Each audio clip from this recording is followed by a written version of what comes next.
The word of God is not something to kind of make you feel good about yourself and motivate you and give you a bounce in your step. The word of God pierces, it penetrates.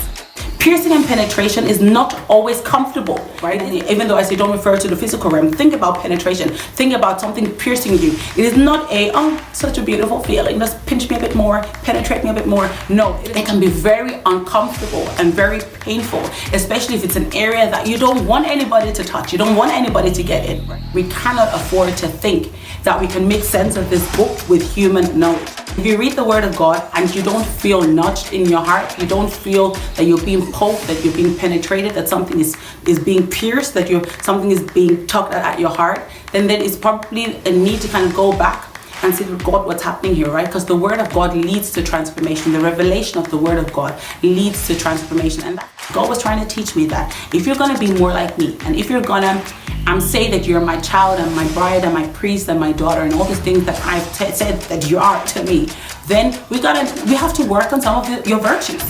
I really felt God trying to nudge at my heart and say, no, we're gonna have to learn to forgive.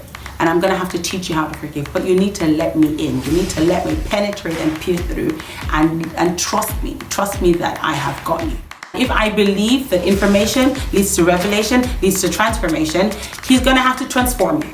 And that could be now, that could be in 10 years, that could be in 20 years, right? But it's gonna have to happen at some point.